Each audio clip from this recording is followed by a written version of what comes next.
Putusan nomor 29 dari Khusus Tipikor yang 2019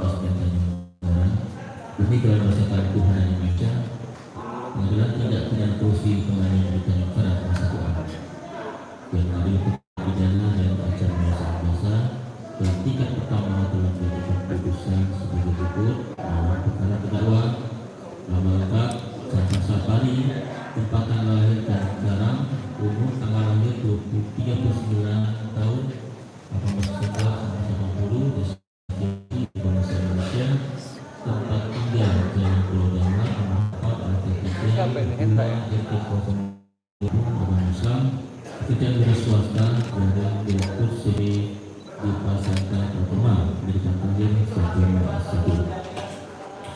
Penyidik Komisi Pemberantasan Korupsi pada tanggal 7 Oktober 2019 sampai dengan 27 2019. Pertanyaan penuntut umum Komisi Pemberantasan Korupsi pada tanggal 27 Oktober 2019 sampai dengan tanggal 1 Desember 2019. Penuntut umum Komisi Pemberantasan Korupsi Indonesia pada tanggal 5 Desember 2019 sampai dengan tanggal 20 Desember 2019. 4. Majelis Hakim Tindak Pidana Korupsi Pengadilan Negeri Tanjung Karang tanggal 12 Desember 2019 sampai dengan 10 Januari 2020. Kuasa 2019 dan penyidikan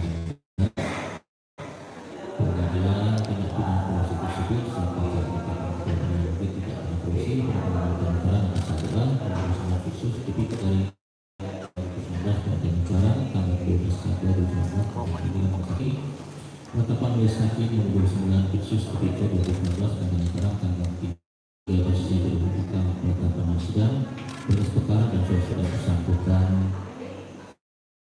selama pembacaan surat dakwaan jasa penuntut selaku dan pelaksanaan pendakwa bagi para pelaku di tempat persidangan yaitu tempat persidangan. Menyatakan terdakwa pasal 5 ayat